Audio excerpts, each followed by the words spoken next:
As much as it's awesome to annihilate these limiting beliefs, I find that to be very, very difficult. Okay, how many of you have gone to some of these personal growth seminars and tried to annihilate limiting beliefs? And how many of you have seen them come back before?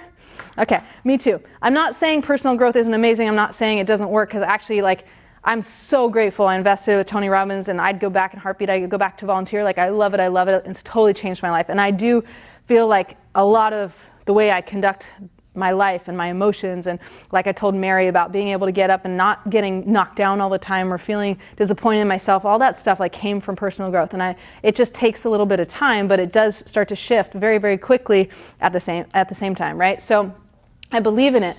But I did find that if I went back into these patterns, it was really easy for me to go back into not doing what I was supposed to do. So let's call this whatever it is that the tasks that you have to do.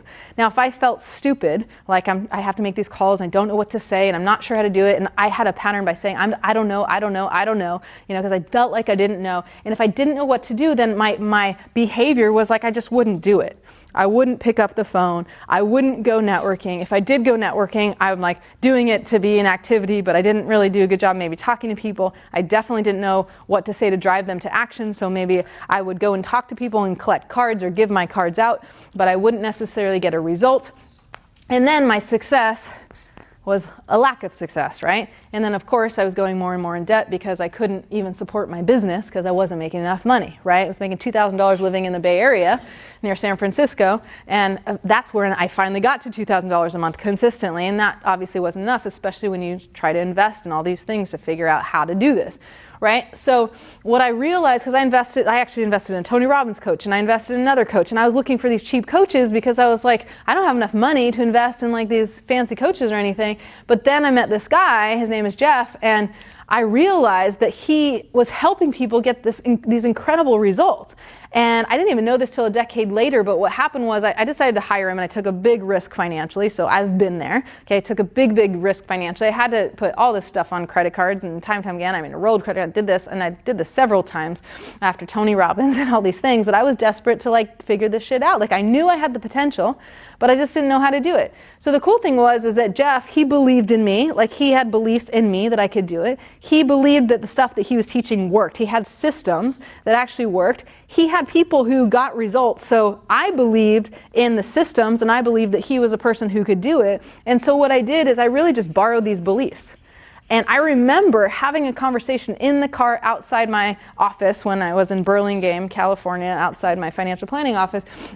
I had a conversation deciding if I should work with him, and I remember or it was our first coaching call rather, and I remember saying Jeff, I'm stuck. Jeff, I'm stuck. Jeff, I'm stuck. This was my belief. I'm stuck. And I kept going through this pattern. And he said, Robin, just be stuck, but go make your sales calls.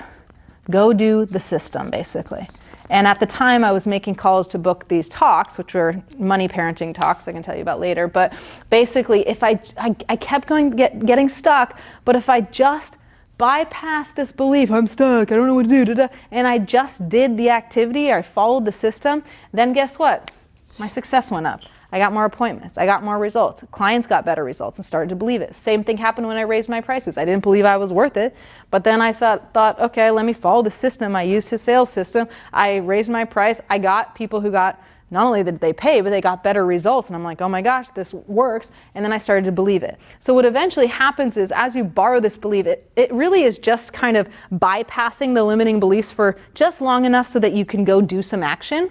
And then once you take that action, you'll get some success. So what happens if you do this enough, you'll start to adopt new beliefs. They're not always the most empowering right away, but they might be one step up. But you'll start to adopt these new beliefs that maybe it's not the belief that I'm worth it, but maybe the belief is that I can help more people. Maybe the belief that, wow, Robin's stuff does work. Maybe the belief is that I think I can do this if I just do this a little bit more often. Whatever that is, it will help perpetuate yourself up instead of the downward spiral. Okay, does this make sense? He wants to shake my finger. Just kidding. Okay, so this is called the belief loan phenomenon. This will happen time and time again. I can't tell you how many times Lisa Lisa Chastain would come on WhatsApp at the beginning. She was on WhatsApp like every day, like all the time. I mean, you could have been like, what the hell, like this chick, does she have an issue? Like she's asking questions all the time. And then like after a month or two, after 2 months, like because she was taking so much action that she's like, oh, I just did this. Now I have a new question. Now I have a new question. And she's like, well, I have no idea how to charge this much. And but I'm going to borrow your belief, Robin. I'm going to borrow your belief. I mean, she must have said that hundreds and hundreds of times. She still says it today. Okay, use this because it really works. Someone even said, it said in your questionnaire, I think, I think I can borrow the belief. So here's what I know. You show up and you stretch, you will be successful in this program. Success can mean different things. Maybe it'll be different than whatever you set on your goals, which, by the way, most of you weren't very specific, so we're going to have to work on that. But it may be different than you expect, but I even think the people who don't show up or the people who maybe don't always get the financial result that they think they want, I would assume, and you guys can talk to them tomorrow, but I'm not talking about people who show up tomorrow, but I mean, you can ask people who've been in this program. I would assume that they would still say that, one, I delivered, and two, they would say that they got so much out of the program, even if they didn't get everything they wanted yet. Because it's more than just about the money. It's more than just, it's starting to think differently. It's starting to do things differently. It's starting to see yourself in a different way. There's so much more to it.